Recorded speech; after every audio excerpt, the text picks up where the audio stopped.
Tonight we'll journey through facts about the Crusades, an age of castles, prayers, and restless dreams. The First Crusade was called by Pope Urban II at the Council of Clermont in 1095. His impassioned speech ignited a fervor across Western Europe, stirring both religious devotion and worldly ambition. The echoes of his words traveled far, inspiring many to take up the cross. Pope Urban II's call for a crusade was partly a response to the Byzantine Emperor Alexios I Komnenos' plea for military aid. The Eastern Roman Empire was facing increasing pressure from the Seljuk Turks, who had advanced deep into Anatolia. This desperate appeal from the East provided a strategic opening for the Pope's grand vision. If these calm explorations of history help you drift or dream, make sure to subscribe and leave in the comments the time and place you're listening from. It helps others find their way here too, one sleepy soul at a time. The Seljuk Turks had defeated the Byzantine army at the Battle of Manzikert in 1071. This decisive victory allowed the Turks to establish a strong presence in Anatolia, disrupting the traditional pilgrimage routes to the Holy Land. The loss of these lands was a significant blow to Byzantine prestige and power. The concept of holy war had precedence in Christian thought, evolving over centuries. Early Christian thinkers grappled with the idea of violence in the name of faith, gradually developing doctrines that permitted or even encouraged it under specific circumstances. This intellectual groundwork paved the way for the Crusades. Pilgrimages to Jerusalem had been a common practice for European Christians for centuries before the Crusades. These journeys were acts of profound piety, undertaken to seek spiritual merit and connect with sacred sites. The perceived threat to these holy sites fueled much of the popular enthusiasm for the Crusades. The Peace of God and the Truce of God movements in the 10th and 11th centuries attempted to limit feudal warfare in Europe. These initiatives sought to protect non-combatants and restrict fighting to certain days of the week. The Crusades offered a new outlet for the martial energies of European knights, directing their violence outwards. Many European nobles saw the Crusades as an opportunity for land, wealth, and prestige. Primogeniture laws meant that younger sons often had little inheritance, and the prospect of carving out new lordships in the East was alluring. This blend of spiritual and material motives propelled many to join. The People's Crusade, led by Peter the Hermit, preceded the main Crusader armies. This disorganized movement of commoners and minor knights suffered greatly from lack of supplies and military discipline. Their journey was marked by widespread anti-Jewish violence and eventual destruction by the Turks. Some historians still wonder whether Pope Urban II's primary motivation was truly to liberate Jerusalem or to assert papal authority over the secular rulers of Europe. His impassioned sermon at Clermont certainly elevated the papacy's standing, demonstrating its power to mobilize vast armies. The exact balance of these intentions remains a subject of quiet contemplation. The Byzantine Empire, though weakened, was still a powerful and sophisticated state at the time of the First Crusade. Its capital, Constantinople, was a marvel of architecture and culture, far surpassing any city in Western Europe. The arrival of the Western Crusaders was often met with a mixture of awe and suspicion by the Byzantines. The Fatimid Caliphate controlled Jerusalem at the time of the First Crusade. This Shiite Muslim dynasty, based in Egypt, had only recently wrested control of the city from the Seljuk Turks. Their rule was generally tolerant of Christian pilgrims, but the Crusaders viewed them as infidels occupying holy ground. The word crusade itself comes from the Latin crux, meaning cross, referring to the cross worn by crusaders. The symbol represented their vow to undertake the sacred journey and fight for the faith. It was a powerful emblem, uniting diverse groups under a common spiritual purpose. The First Crusade began its long journey in 1096. Many thousands of pilgrims, knights, and common folk set out from across Europe, drawn by a fervent desire to reclaim the Holy Land. Their paths converged, a slow-moving river of humanity heading eastward. Peter the Hermit led a large, early contingent known as the People's Crusade. This group, less organized and disciplined, faced immense hardships and often clashed with local populations along their route through Europe. Their journey was marked by both fervent devotion and tragic violence. The People's Crusade was largely annihilated by the Seljuk Turks near Sivastot in October 1096. This devastating defeat served as a harsh lesson about the perils of unprepared and undisciplined expeditions. Their sacrifice, though tragic, underscored the immense challenges awaiting the main Crusader armies. The main armies of the First Crusade were composed of several distinct contingents, each led by prominent European nobles. Godfrey of Bouillon, Raymond IV of Toulouse, Bohemond of Taranto, and Robert Curthose were among the most influential leaders.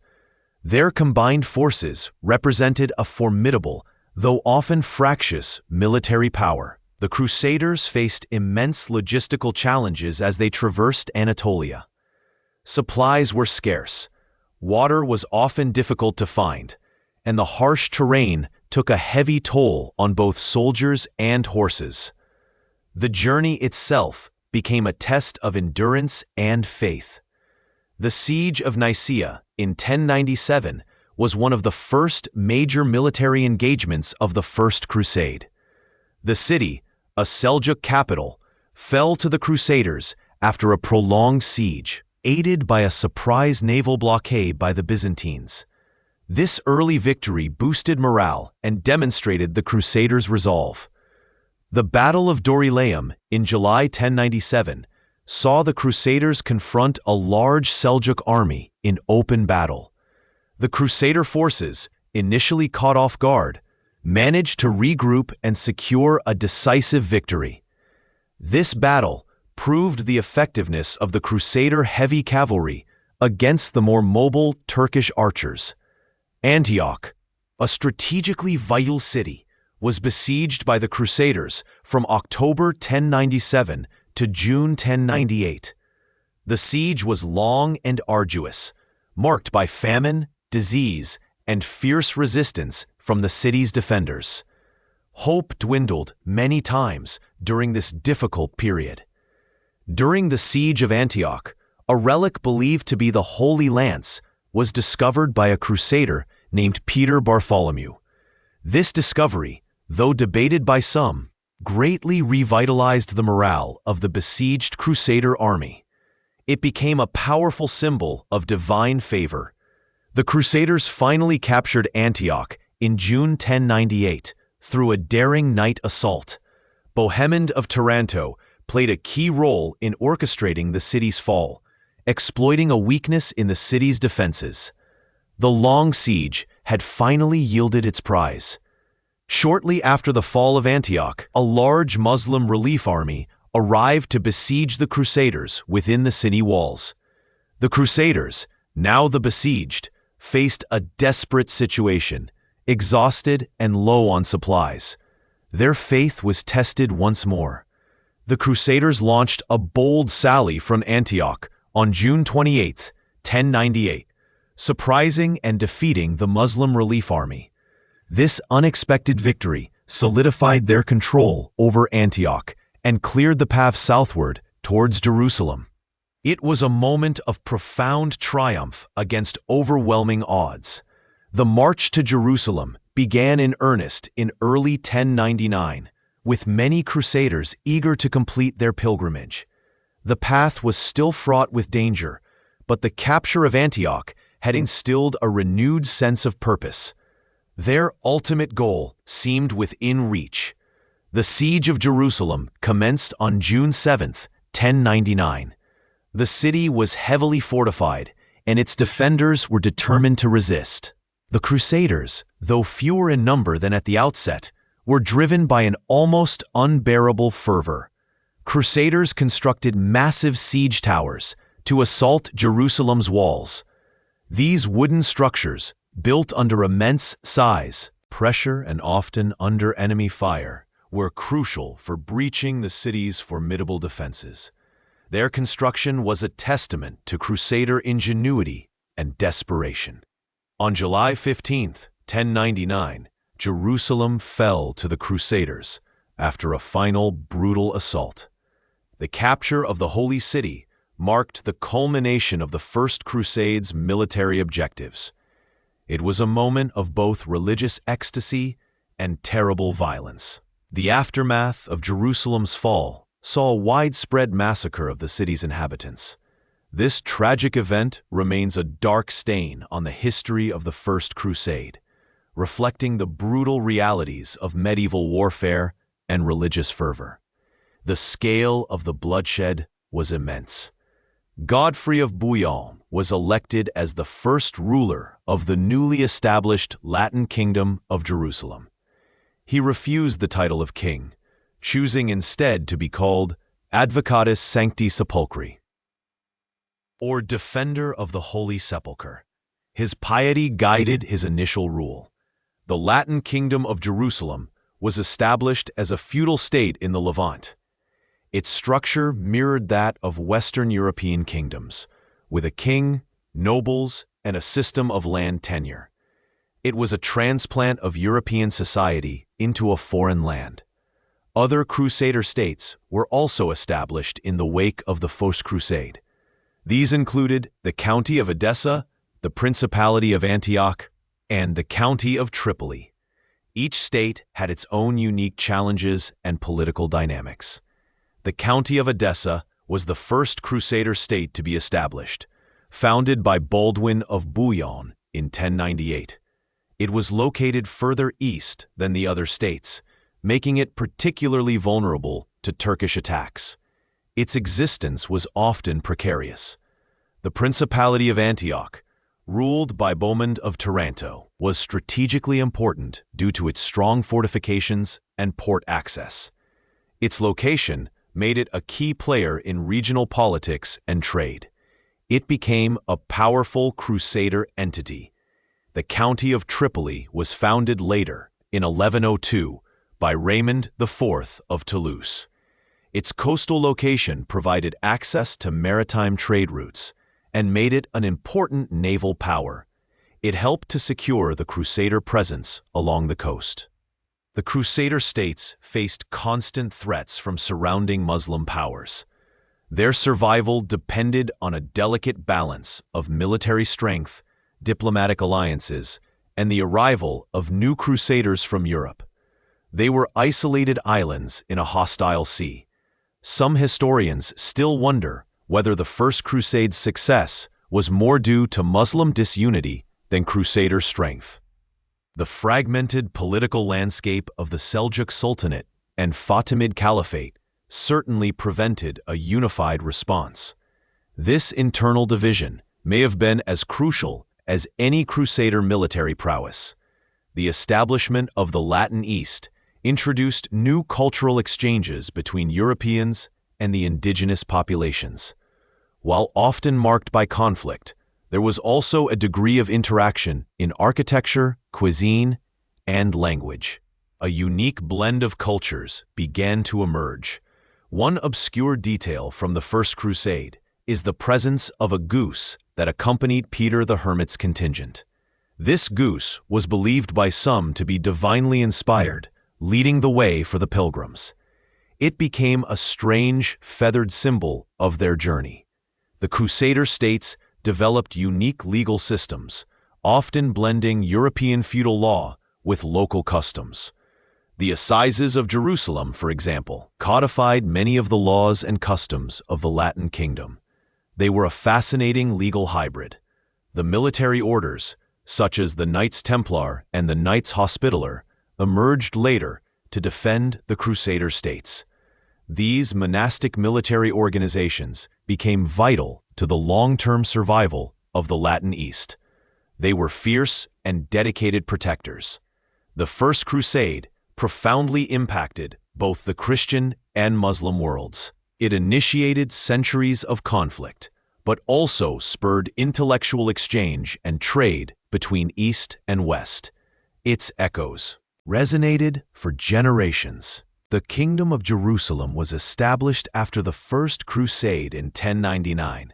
This new Latin state stretched along the eastern Mediterranean coast, a slender strip of land nestled between the sea and the desert. Its creation marked a significant shift in the political landscape of the Levant, introducing a new, distinct culture to the ancient region. The Assize of Jerusalem was a collection of laws that governed the Crusader states.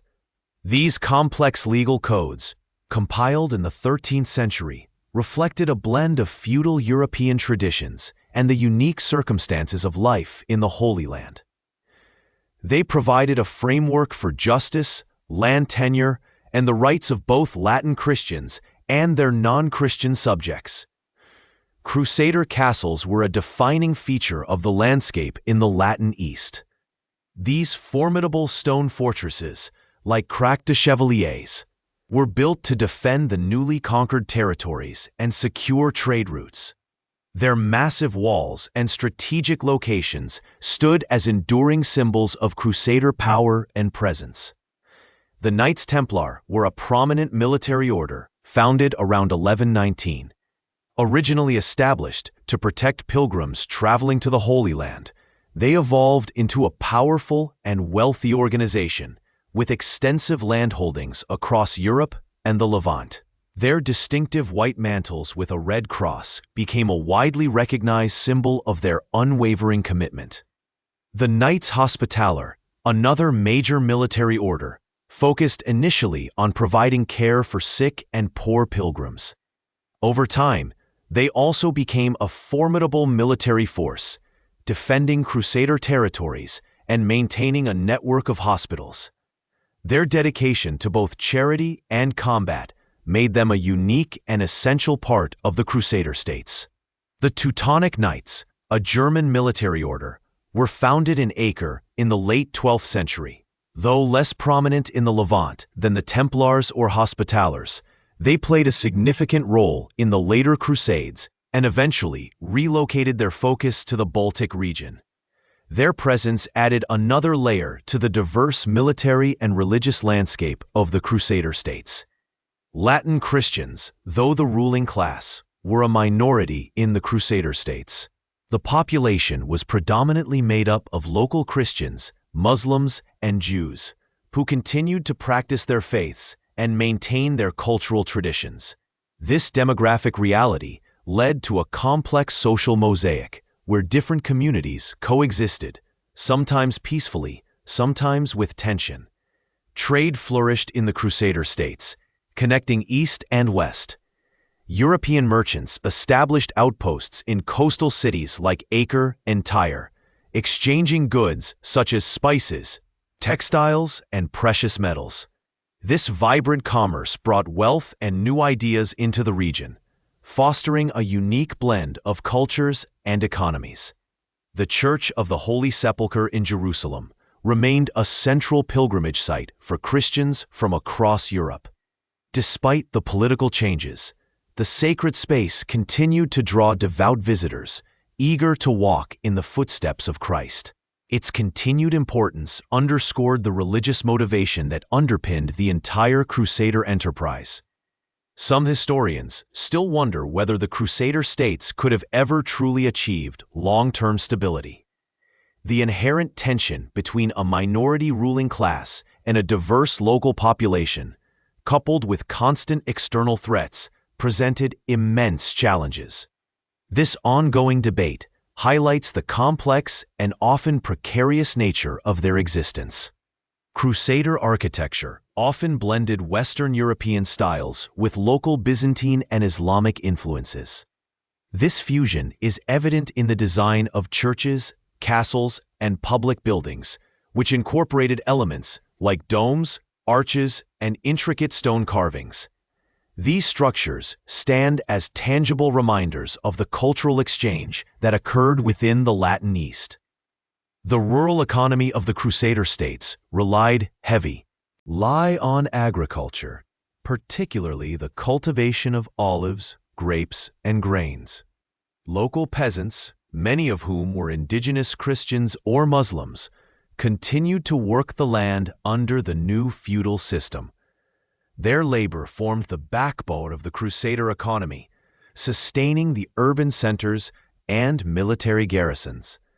The coinage of the Crusader states often imitated Islamic dinars and dirhams, though they bore Christian inscriptions. This practical adaptation facilitated trade with neighboring Muslim states and reflected the economic realities of the region. These coins serve as small, tangible artifacts of the intercultural interactions that defined the era. Medical practices in the Crusader states benefited from the advanced knowledge of the Islamic world. European physicians learned from their Arab counterparts, adopting new techniques and medicines. This exchange of medical wisdom improved healthcare for both Crusaders and the local population, showcasing a less combative aspect of cultural interaction. The role of women in the Crusader states, particularly noblewomen, was often significant. They managed estates, participated in political intrigues, and sometimes even led defenses of castles in the absence of their husbands. Their influence extended beyond domestic life, contributing to the social and political fabric of the Latin kingdom. Pilgrimage continued to be a vital aspect of life and economy in the Crusader states. The influx of pilgrims brought not only religious devotion, but also economic activity, supporting inns, merchants, and guides. This constant flow of visitors connected the Latin East to the broader Christian world. The legal system of the Crusader states, as codified in the Assizes of Jerusalem, was remarkably detailed for its time. It addressed issues from criminal justice to feudal obligations, attempting to create order in a complex society. This elaborate legal framework provides insight into the administrative aspirations of the Crusader rulers. The Crusader states developed a unique form of feudalism, adapted to the specific conditions of the Levant. Land tenure and military service were closely intertwined, with knights holding fiefs in exchange for their commitment to defend the realm. This system was crucial for maintaining a standing army in a hostile environment. The coastal cities such as Acre, Tyre, and Jaffa served as crucial ports and economic hubs for the Crusader states. They facilitated trade, communication with Europe, and the arrival of new crusaders and pilgrims. These bustling urban centers were the lifeblood of the Latin kingdom, connecting it to the wider world. The military orders, like the Templars and Hospitallers, maintained extensive networks of castles and commanderies throughout the Crusader states. These strongholds were not only defensive positions, but also centers for administration, agriculture, and pilgrim support. Their organized presence provided a vital layer of security and infrastructure. Despite their Latin rule, many local Christian communities, such as Greek Orthodox, Armenian, and Syriac Christians, maintained their own religious practices and hierarchies. While sometimes facing pressure to conform, their distinct traditions persisted throughout the Crusader period. This religious diversity added to the intricate social tapestry of the region. The Crusader states faced constant military threats from neighboring Muslim powers, necessitating a perpetual state of readiness. Battles and skirmishes were frequent, and the Crusader armies, though often outnumbered, relied on strong fortifications and strategic alliances. This ongoing conflict shaped much of daily life and political decisions. The language of administration and high culture in the Crusader states was Latin, but French became the common language among the ruling elite. Arabic and various local dialects continued to be spoken by the majority of the population. This linguistic blend reflected the diverse origins and interactions within the Latin East. The intellectual life of the Crusader states saw some exchange of knowledge, particularly in fields like medicine and cartography. While not a major center of learning, the practical necessity of understanding the local environment fostered some degree of intellectual curiosity. This subtle cross-pollination of ideas occurred alongside the more overt conflicts. The Second Crusade began in 1147, primarily launched in response to the fall of the County of Edessa. This loss deeply troubled the European powers, who saw it as a significant setback for the Crusader states. The call for a new crusade resonated across the continent, stirring a fresh wave of religious fervor. Louis VII of France was one of the principal leaders of the Second Crusade. He embarked on this journey with a large army, hoping to secure the Holy Land and protect the remaining Crusader territories. His presence signaled the deep commitment of the French monarchy to the crusading ideal. Conrad III of Germany also led a significant contingent in the Second Crusade. As the Holy Roman Emperor, his participation lent immense prestige and military might to the endeavor. However, the German forces faced immense hardship and logistical challenges on their long march through Anatolia. The Second Crusade ultimately ended in failure, particularly with the disastrous siege of Damascus in 1148. This strategic misstep highlighted the disunity among the Crusader leaders and their inability to coordinate effectively. The siege's collapse marked a significant turning point, diminishing European enthusiasm for further large-scale crusades for a time. Nur ad-Din Zangi emerged as a powerful Muslim leader during the period between the Second and Third Crusades. He consolidated control over much of Syria, establishing a formidable challenge to the Crusader states. His strategic brilliance and religious zeal laid the groundwork for future Muslim successes. Saladin, born Yusuf ibn Ayyub, rose to prominence under Nur ad-Din and eventually founded the Ayyubid dynasty. He was a brilliant military strategist and a unifying figure for the Muslim world. His name would become synonymous with chivalry and formidable opposition in the annals of the Crusades. The Battle of Hattin in 1187 was a catastrophic defeat for the Crusader forces. In the scorching heat, the Christian army was encircled and decisively routed by Saladin's forces. This single battle effectively shattered the military power of the Kingdom of Jerusalem. Following the victory at Hattin, Saladin captured Jerusalem in October 1187.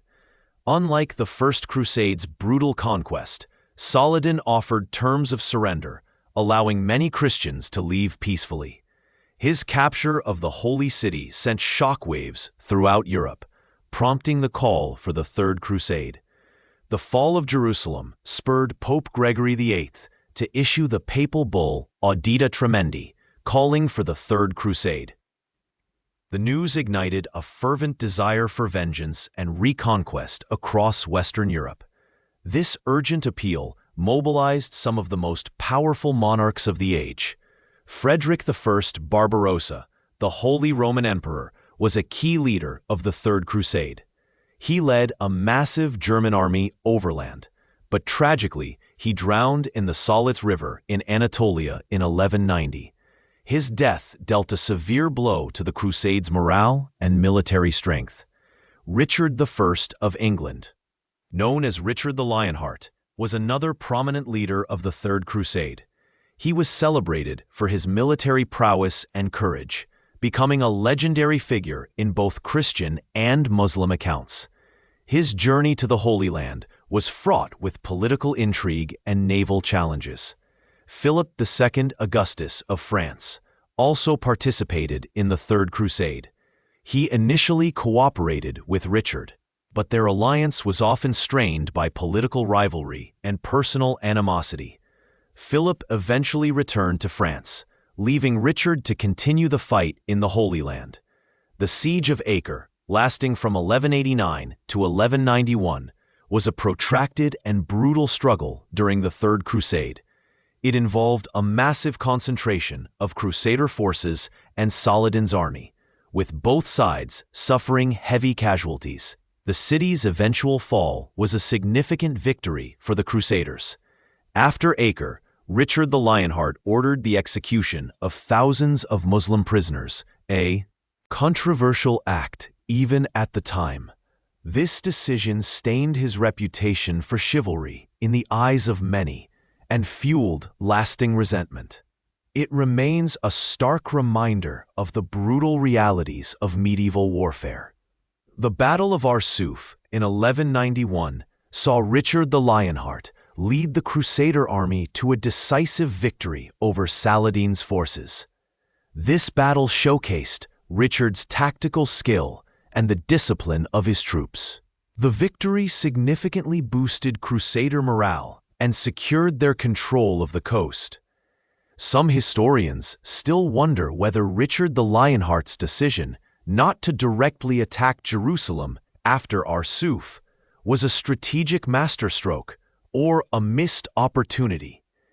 He chose instead to consolidate gains along the coast and negotiate, recognizing the immense difficulty of holding the city long-term. The Treaty of Jaffa was signed in 1192, bringing an end to the Third Crusade. It established a 3-year truce between the Crusaders and Saladin, allowing Christian pilgrims access to Jerusalem. While Jerusalem remained under Muslim control, the Crusader states retained a narrow strip of coastal territory. The Third Crusade, despite its impressive leadership and military engagements, did not achieve its primary goal of recapturing Jerusalem. However, it did re-establish a viable Crusader presence in the Levant and secured pilgrimage rights. Its outcome set the stage for future crusading endeavors, albeit with shifting objectives. Saladin died in 1193, not long after the conclusion of the Third Crusade. His death marked the end of an era, as he had been a formidable and unifying opponent for the Crusaders. The Muslim world mourned the loss of a truly exceptional leader. The Children's Crusade of 1212 was a tragic and largely mythical event, though some historical basis exists for large movements of impoverished people. It is said that thousands of children and young people marched, believing their innocence would open the way to the Holy Land. Most never reached their destination, facing immense hardship or being sold into slavery. The Fourth Crusade, launched in 1202, famously diverted from its original goal of reaching the Holy Land. This dramatic shift was influenced by Venetian interests and internal political struggles. Its ultimate destination would prove to be a profound betrayal of its initial purpose. The Crusaders of the Fourth Crusade ended up sacking the Christian city of Constantinople in 1204. This act of immense destruction and plunder deeply damaged relations between the Latin West and the Byzantine East. It remains a contentious and sorrowful event in Christian history. The Latin Empire of Constantinople was established after the city's fall, lasting until 1261. This new entity replaced the Byzantine Empire for a time, but it was always unstable and faced constant resistance. The empire's creation further deepened the schism between the Eastern and Western churches. The Albigensian Crusade, beginning in 1209, was directed against the Cathar heresy in southern France. This internal European conflict was sanctioned by the Pope and was characterized by extreme brutality. It demonstrates how the concept of crusade expanded beyond the Holy Land. The Battle of Muret in 1213 was a decisive victory for the Catholic forces in the Albigensian Crusade. Simon de Montfort's leadership crushed the forces of Raymond VI of Toulouse and his allies. This battle effectively broke the military power of the Cathar movement. The Fifth Crusade, from 1217 to 1221, aimed to conquer Egypt as a stepping stone to Jerusalem. This strategy was based on the belief that control of Egypt, a major power center, would force the surrender of the Holy City. The campaign, however, proved to be ill-fated. The siege of Damietta in Egypt was a major objective of the Fifth Crusade. After a prolonged and difficult struggle, the Crusaders managed to capture the city in 1219. This victory offered a glimmer of hope, but it was ultimately short-lived. Frederick II, the Holy Roman Emperor, led the Sixth Crusade in 1228. Excommunicated by the Pope, he pursued a diplomatic rather than military approach. His unique strategy would yield an unexpected, albeit temporary, success. Frederick II negotiated the Treaty of Jaffa in 1229 with the Ayyubid Sultan al-Kamil. This remarkable diplomatic achievement resulted in the peaceful transfer of Jerusalem, Bethlehem, and Nazareth back to Christian control. It was a diplomatic triumph, though controversial among some zealous crusaders. Jerusalem was once again lost to Muslim control in 1244, following a period of internal Ayyubid disputes and crusader missteps. This reconquest by Khwarezmian mercenaries marked a significant setback for the Christian presence in the Holy Land. The city would remain largely under Muslim rule thereafter. Louis IX of France, later canonized as Saint Louis, led the Seventh Crusade in 1248. Deeply pious, he felt a strong personal calling to recover the Holy Land. His leadership was marked by both profound faith and military determination. The Seventh Crusade, like the Fifth, targeted Egypt, culminating in the capture of Damietta in 1259. Louis IX believed that controlling this strategic port would open the path to Jerusalem. However, the subsequent advance inland proved disastrous. Louis IX was captured by the Mamluks at the Battle of Feriskar in 1250.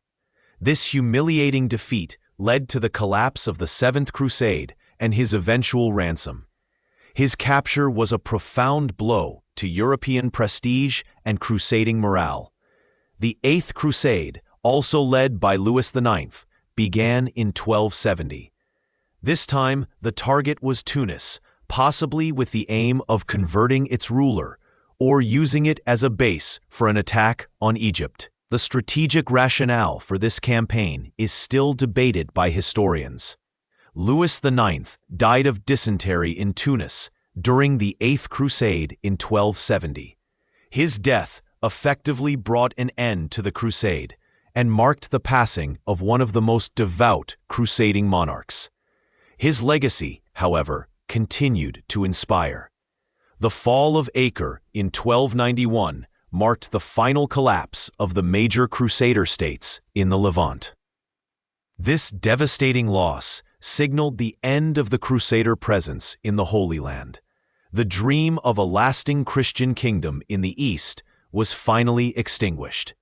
The Mamluks, a powerful military caste, were the dominant force in Egypt and Syria during the later Crusades. Their disciplined armies and strong leadership proved to be an insurmountable obstacle for the remaining Crusader strongholds. They were the ultimate victors in the long struggle for the Levant. The legacy of the Crusades continues to be debated and interpreted in various ways today. Some view them as a period of religious fanaticism and brutal conquest, while others emphasize their role in shaping European identity and fostering cultural exchange. There is no single, universally accepted narrative. The Children's Crusade of 1212 was not a formally organized military expedition. It was instead a series of spontaneous movements involving thousands of young people, driven by fervent religious belief. They hoped their innocence would succeed where armed knights had failed, believing God would open a path for them to reclaim Jerusalem. One group of these child crusaders was led by a young shepherd named Stephen of Cloyes. He claimed to have received a letter from Jesus Christ himself, instructing him to lead a crusade. Thousands gathered to follow him, filled with a spiritual fervor that captivated their communities. Another significant group was led by a German boy named Nicholas. He preached that the Mediterranean Sea would part for them, allowing them to walk dry-shod to the Holy Land. Many children and some adults followed him across the Alps, enduring immense hardship on their journey. Many participants in the Children's Crusade never reached the sea. They perished from hunger, disease, or exhaustion along the arduous routes through Europe. Their journey was a testament to both deep faith and profound naivety in a harsh medieval world. Some children from the Crusade who reached ports in Italy were tragically sold into slavery. Merchants in Marseille and other cities saw an opportunity to exploit their vulnerability. This grim fate underscored the dangers faced by those who embarked on such ill-conceived journeys. The Albigensian Crusade began in 1209, targeting the Cathar religious movement in southern France. Pope Innocent III called for this crusade, viewing Catharism as a dangerous heresy that threatened the unity of the Catholic Church. It marked a significant shift in crusading focus from the Holy Land to internal European conflicts. The Siege of Béziers in 1209 was a particularly brutal event during the Albigensian Crusade. When asked how to distinguish Cathars from Catholics, the papal legate Arnaud Amalric reportedly said, "Kill them all, God will know his own." This chilling command led to the indiscriminate slaughter of thousands of inhabitants. Simon de Montfort was a prominent military leader of the Albigensian Crusade. He led many campaigns against the Cathars and their aristocratic protectors, acquiring vast lands and power in the process. His relentless pursuit of the heretics made him a formidable figure in the conflict. The Albigensian Crusade lasted for nearly 2 decades, ending officially with the Treaty of Paris in 1229. This long and devastating conflict effectively suppressed Catharism in southern France. It also significantly strengthened the power of the French monarchy in the region. The Battle of Muret in 1213 was a pivotal moment in the Albigensian Crusade. Despite being heavily outnumbered, the Crusader forces led by Simon de Montfort achieved a decisive victory. This battle crippled the resistance of the southern lords and further solidified Crusader control. The Crusade of Varna in 1444 was a late attempt by European powers to push back the Ottoman Empire. A large Christian army, primarily composed of Polish and Hungarian forces, advanced into the Balkans. Their goal was to prevent further Ottoman expansion into Europe. King Vladislav III of Poland and Hungary led the Christian forces at Varna. Despite an initial truce, he was persuaded to break it and engage the Ottomans.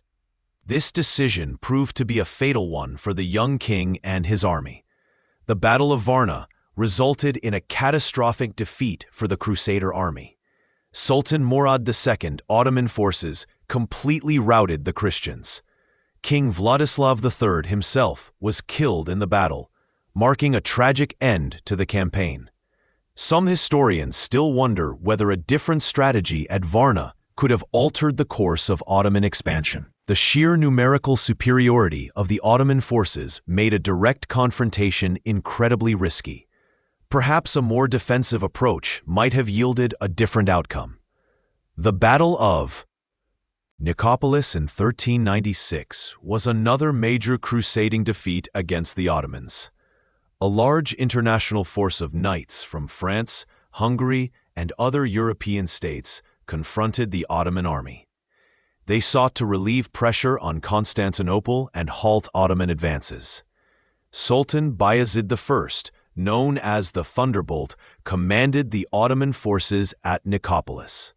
His disciplined janissaries and skilled cavalry proved superior to the often disorganized Crusader knights. The battle was a resounding victory for the Ottomans. Many prominent European nobles were captured or killed at Nicopolis. The defeat sent shockwaves across Christendom, demonstrating the growing power and military prowess of the Ottoman Empire. It highlighted the challenges faced by fragmented European states. The Northern Crusades were a series of campaigns fought from the 12th to the 15th centuries in the Baltic region. These crusades were primarily led by the Teutonic Knights and the Livonian Order. Their aim was to convert pagan populations in areas like Prussia, Livonia, and Lithuania to Christianity. The Teutonic Knights were a powerful military order founded during the Crusades in the Holy Land. After their expulsion from the Levant, they relocated their focus to Eastern Europe. They established a monastic state, expanding their territory through conquest and conversion. The Battle of Grunwald in 1410 was a massive engagement between the Teutonic Knights and a combined Polish-Lithuanian army. It was one of the largest battles in medieval Europe. The Teutonic Knights suffered a devastating defeat, significantly weakening their power in the region. The Crusade of the Shepherds in 1251 was a popular movement that emerged in France, led by a charismatic figure known as the Master of Hungary. It initially aimed to rescue King Louis IX from captivity in Egypt. This movement quickly devolved into widespread social unrest. The Master of Hungary claimed to have received a divine mandate to lead the poor and humble to the Holy Land. His followers, mostly peasants and shepherds, believed they were divinely chosen. They marched through France, gaining adherents as they went. This shepherd's crusade eventually turned violent, attacking clergy, Jews, and fortified towns. The authorities, including Blanche of Castile, the Queen Regent, were forced to intervene. The movement was ultimately suppressed, its leaders executed, and its followers dispersed. The Crusade of Varna and Nicopolis, though geographically distant from the Holy Land, shared the crusading spirit.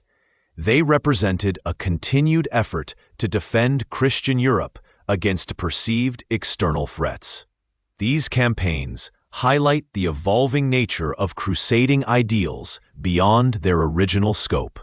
The Knights Templar were founded around 1119. They began as a small band of knights dedicated to protecting pilgrims traveling to the Holy Land. Their initial humility soon gave way to great influence and power. The Order of the Hospital of St. John of Jerusalem, or the Hospitallers, predated the First Crusade. They started as a charitable organization caring for sick and poor pilgrims in Jerusalem. Their mission later expanded to include military defense. The Teutonic Knights were established in Acre in 1190. This German Catholic military order primarily focused its efforts in Eastern Europe. They played a significant role in the Northern Crusades. Military orders offered a unique blend of monastic vows and martial prowess. Members took vows of poverty, chastity, and obedience, yet wielded swords in God's name. This spiritual paradox defined their very existence. The Knights Templar amassed immense wealth through donations and banking activities. They developed an early form of international banking, allowing pilgrims to deposit funds in Europe and withdraw them in the Holy Land. Their financial innovations were quite remarkable for the era. The Hospitallers built formidable castles throughout the Levant. Crac des Chevaliers, one of their most famous strongholds, remains a breathtaking example of Crusader architecture. Its massive walls and strategic location made it nearly impregnable. The Teutonic Knights constructed Malbork Castle in Prussia. This vast brick fortress served as the Grand Master's residence and the Order's headquarters. Its sheer scale speaks to the power they commanded in the Baltic region. Some historians still wonder whether the Templars' wealth ultimately contributed to their downfall. Their vast riches certainly attracted envy and suspicion from powerful figures, including King Philip IV of France. The allure of their treasury may have sealed their fate. The Templars wore white mantles adorned with a red cross. This distinctive uniform became a symbol of their courage and devotion. It was said that a Templar knight would never retreat in battle, even when outnumbered. The Hospitallers wore black mantles with a white cross. Their emblem represented their commitment to both healing and fighting. They served as a dual force of mercy and might. The Teutonic Knights adopted a white mantle with a black cross. This simple yet striking design reflected their Germanic origins and their dedication to the Virgin Mary. Their banner instilled fear in their pagan adversaries. The military orders were largely independent of secular rulers. They answered directly to the Pope, which gave them significant autonomy and influence. This direct papal authority often put them at odds with local kings and nobles. The Templars were active in the defense of Jerusalem and other Crusader states. They participated in many key battles, including the Battle of Harim and the Battle of La Forbie. Their presence was crucial to the survival of the Latin East. The Hospitallers were instrumental in the defense of Acre, the last Crusader stronghold. They fought valiantly during the city's final siege in 1291.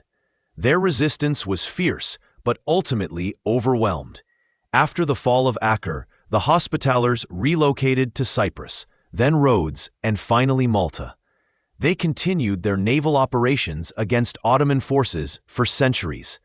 Their island strongholds became bastions against invasion. The Teutonic Knights shifted their focus to conquering and Christianizing pagan lands in Prussia and Livonia. They established a powerful monastic state in the Baltic region. Their expansion was often brutal and met with fierce resistance. On Friday, October 13, 1307, King Philip IV of France ordered the arrest of all Templars in France. This coordinated action marked the beginning of the end for the order.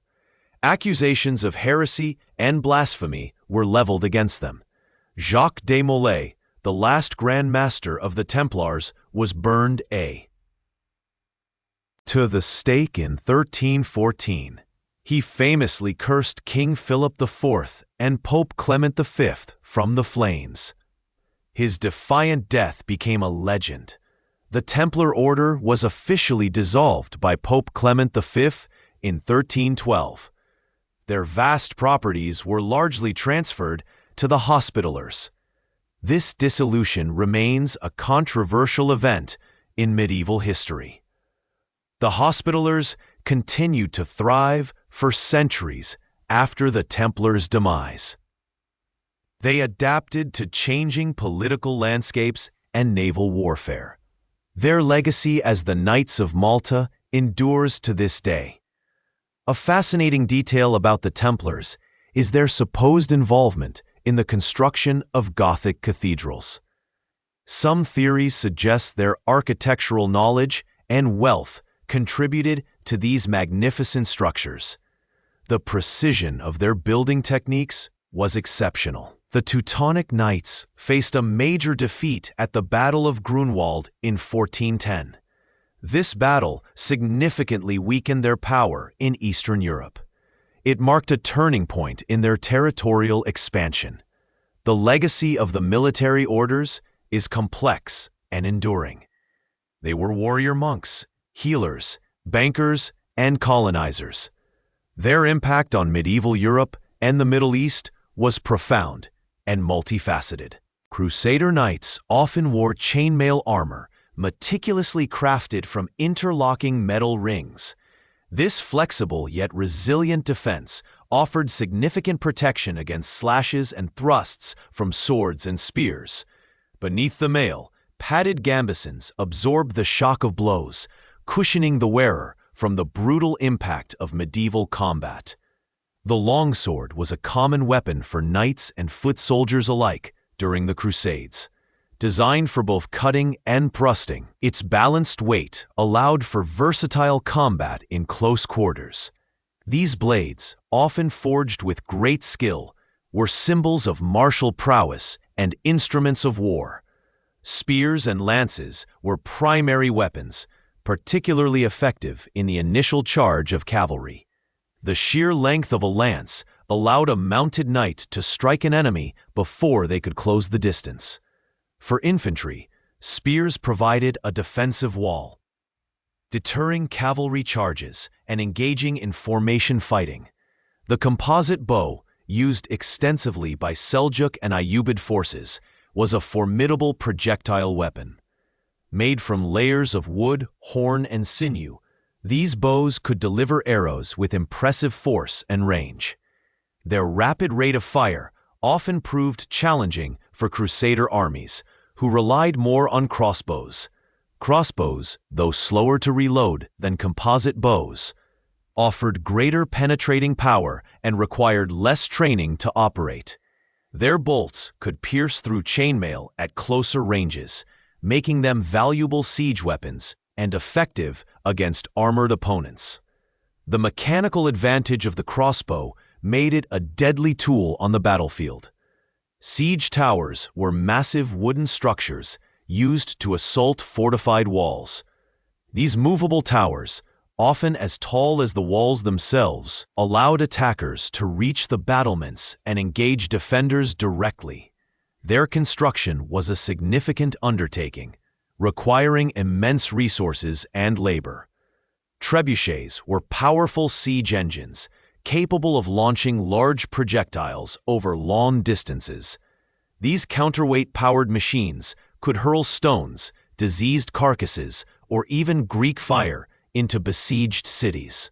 The sight and sound of a trebuchet in action were often demoralizing for those trapped within the walls.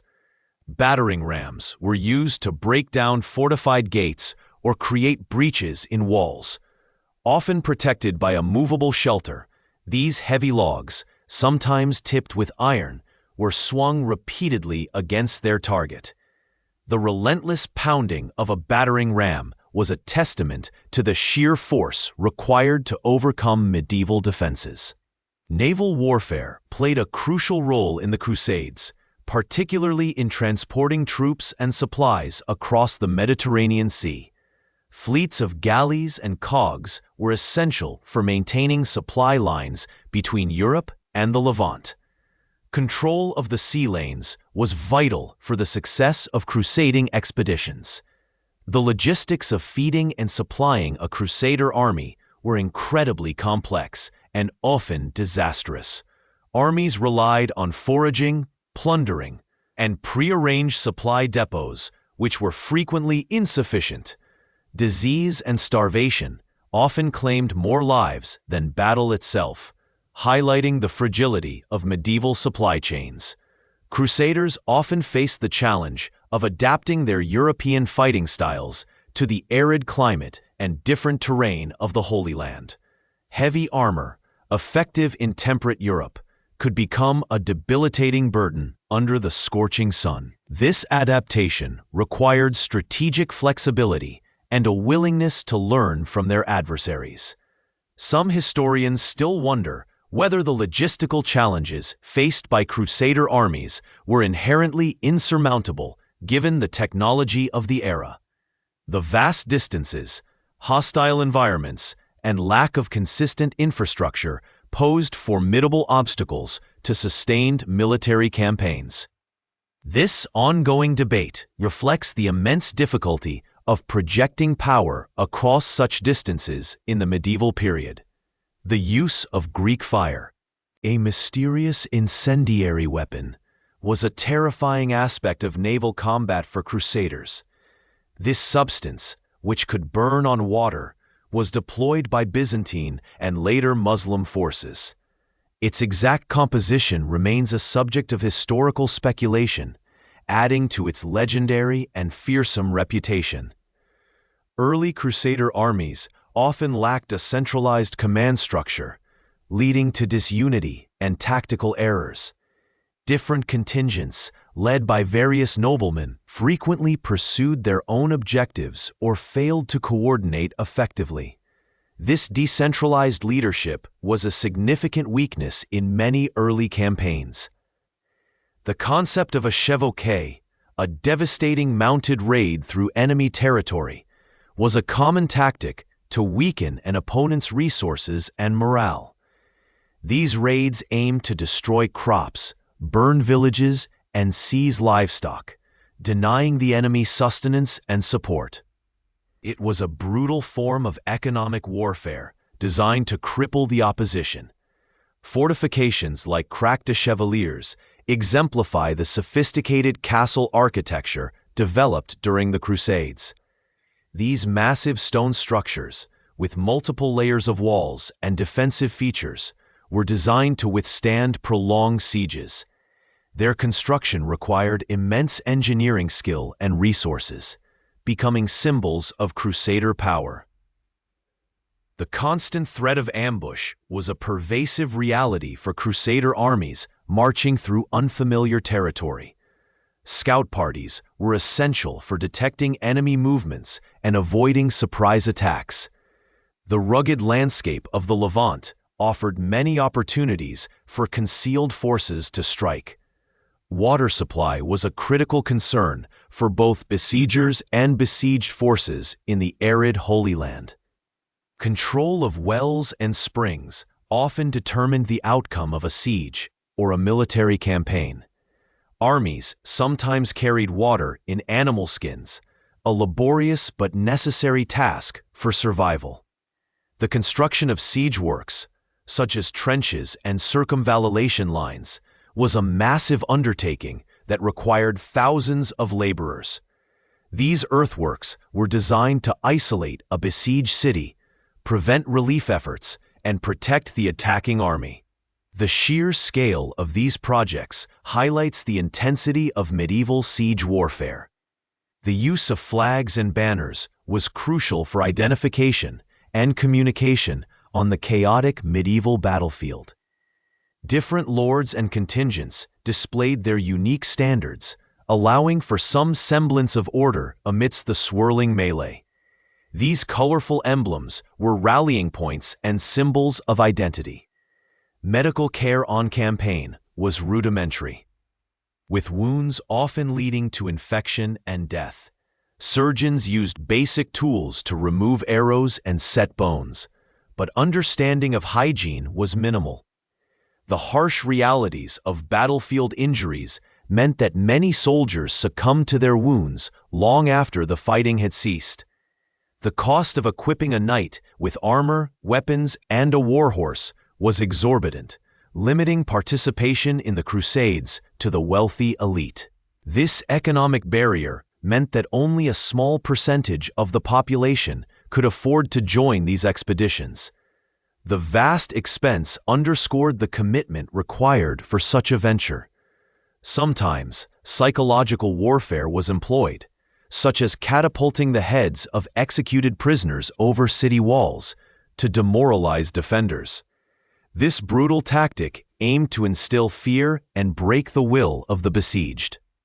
Such acts highlight the grim and often ruthless nature of medieval warfare. The development of countermining, where defenders dug tunnels to collapse enemy siege tunnels, was a sophisticated aspect of siege defense. This subterranean warfare was dangerous and claustrophobic, often leading to fierce underground skirmishes. It was a battle fought in the dark, beneath the very ground of the siege. The Crusades, despite their violent origins, facilitated a significant transfer of knowledge from the Islamic world to Europe.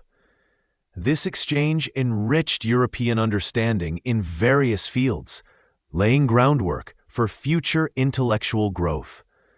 Arabic numerals, including the concept of zero, were introduced to Europe through contact with Islamic scholars during this period. This mathematical innovation revolutionized calculations and was far more efficient than the cumbersome Roman numeral system.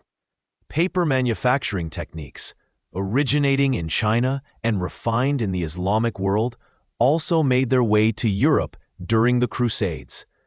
This new medium for writing was much cheaper and more accessible than parchment, fostering a wider spread of literacy and learning. European scholars gained access to classical Greek texts that had been preserved and translated by Islamic scholars. Without these Arabic translations, much of ancient Greek philosophy and science might have been lost to the West. The astrolabe, a sophisticated astronomical instrument, became known in Europe through interactions with the Muslim world. This device allowed for precise navigation and timekeeping, crucial for both maritime travel and scientific study. New agricultural techniques and crops, such as rice, citrus fruits, and sugarcane, were introduced to Europe from the Middle East. These additions diversified European diets and improved farming efficiency. Advances in medicine, including surgical practices and pharmaceutical knowledge, were absorbed by Europeans from Islamic physicians. Hospitals in the East were more developed, and their medical texts offered profound insights. The concept of the university, as a structured institution for higher learning, was influenced by the madrasas of the Islamic world. These centers of scholarship provided a model for organized intellectual pursuit in Europe. Architectural styles, particularly military fortifications, showed influences from Eastern designs. European castles began to incorporate features like machicolations and concentric walls, inspired by their encounters in the Levant. Some historians still wonder whether the direct transfer of specific technologies was always a conscious effort or often a gradual absorption through prolonged contact. The lines between direct adoption and independent development can sometimes blur. Textile production, including new dyeing techniques and the use of materials like silk and cotton, saw significant development in Europe due to Eastern influences. These luxurious fabrics became highly prized commodities. The game of chess, originating in India and popularized in the Islamic world, spread throughout Europe during the Crusades. It became a popular pastime among nobility, reflecting strategic thinking. New spices like ginger, cinnamon, and nutmeg, previously rare or unknown in Europe, became more widely available. These not only enhanced cuisine, but also spurred new trade routes and economic activity. The Crusades inadvertently fostered a greater sense of European identity. As diverse peoples from different kingdoms fought under a common banner, this shared experience, however complex, contributed to a nascent idea of Christendom. The development of heraldry, the system of coats of arms and insignia, was partly influenced by the need to identify knights from different regions on the battlefield. This visual language became an enduring part of European culture. While many exchanges were beneficial, the Crusades also solidified certain stereotypes and prejudices between East and West. The conflict, unfortunately, left a legacy of misunderstanding alongside the intellectual enrichment. The fall of Tripoli in 1289 marked a significant loss for the Crusader states. This strategic port city, once a bustling center of trade and culture, had been a Crusader stronghold for over 180 years.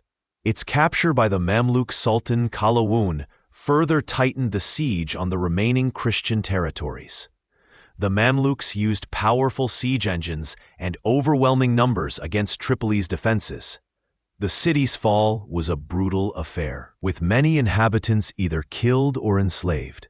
This event sent a wave of despair through the remaining Crusader outposts. Acre remained the last major Crusader stronghold in the Levant.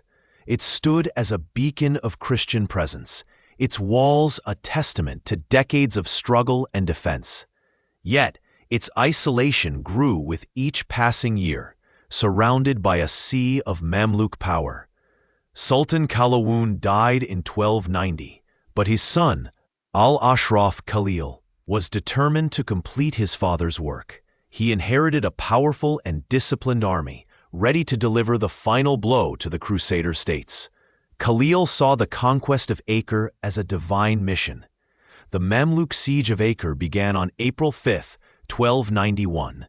A vast Mamluk army, estimated to be around 100,000 men, surrounded the city.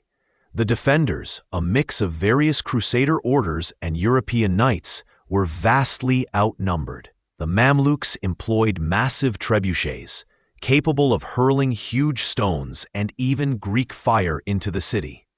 The relentless bombardment, slowly but surely, crumbled Acre's formidable defenses. The very ground trembled with each impact. The defenders of Acre included knights from the Templar, Hospitaller, and Teutonic orders. These seasoned warriors fought with desperate courage, knowing that the fate of the Crusader states rested upon their shoulders. Their white mantles, once symbols of hope, now seemed to wear the dust of impending doom. On May 18, 1291, the Mamluks breached Acre's inner walls. The final assault was a chaotic and bloody struggle through the city's streets. The desperate fighting continued even as the Mamluk banners were raised over the fallen ramparts.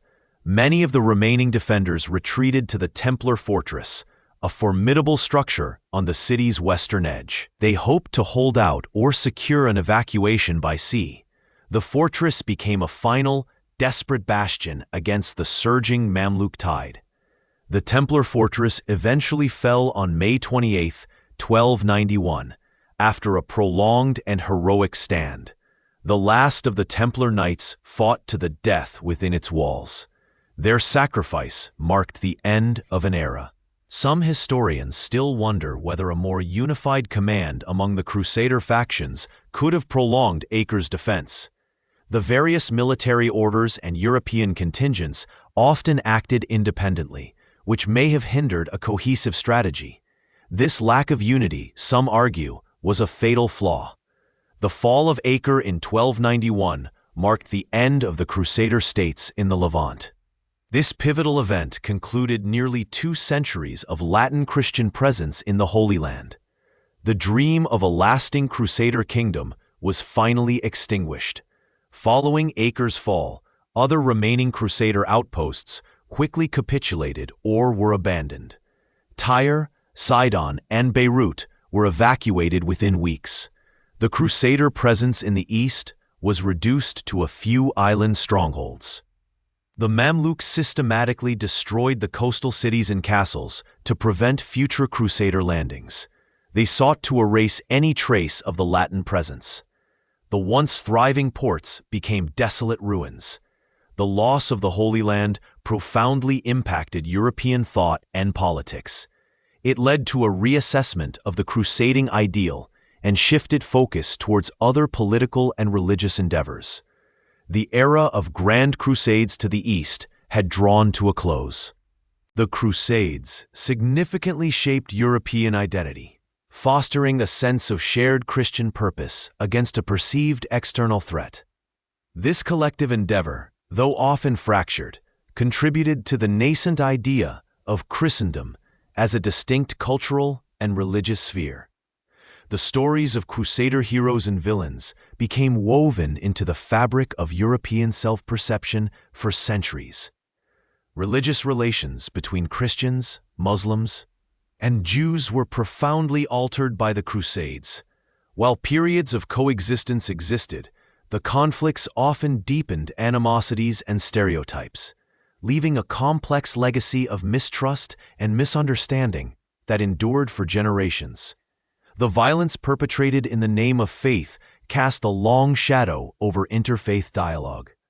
Historical memory of the Crusades has been continuously reinterpreted and reimagined over time.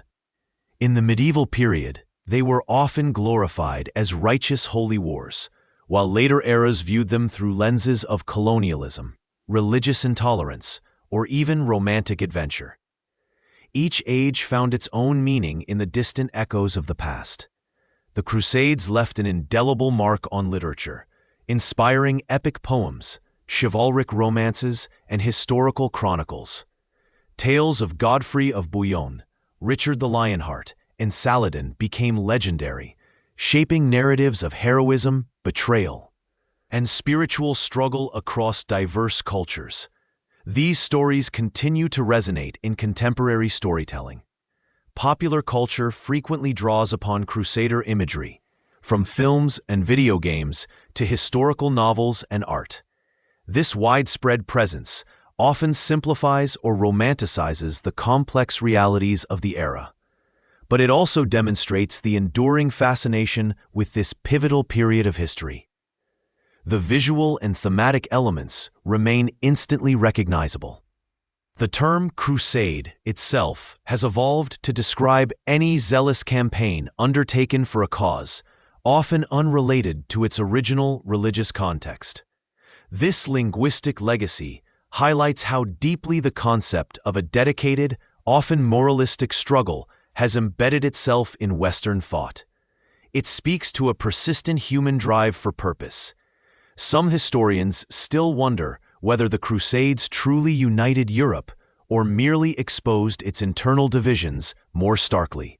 While a common enemy might have offered a fleeting sense of unity, the constant squabbles among leaders and the varying national interests often undermined any lasting cohesion.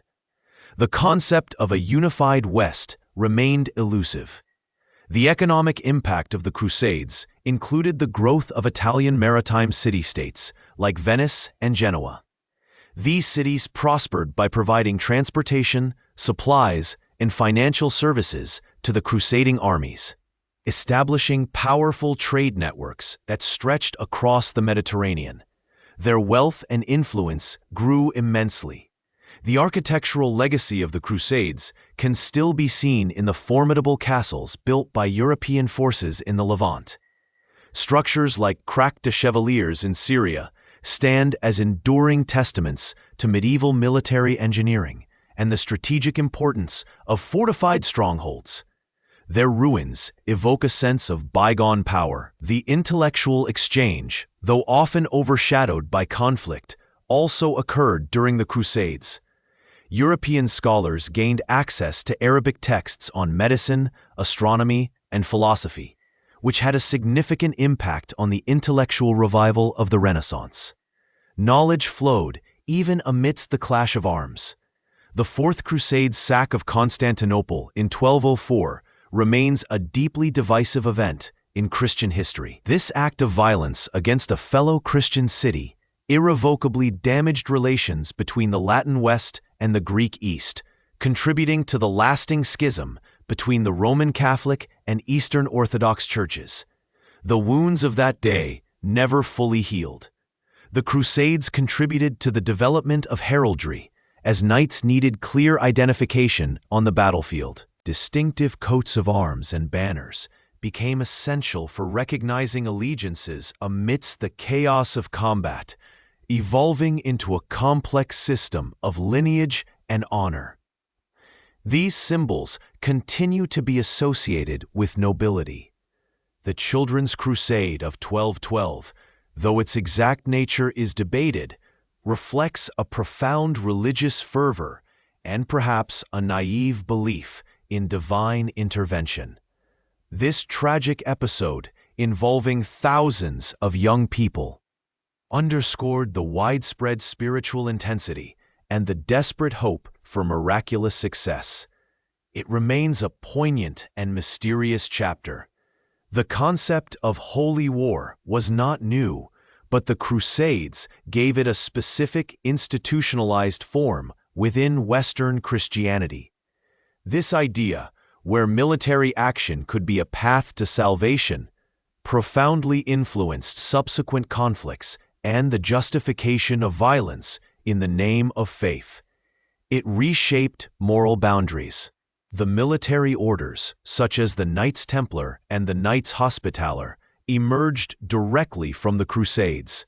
These unique organizations combined monastic vows with military service, becoming powerful and influential forces in both the Holy Land and Europe.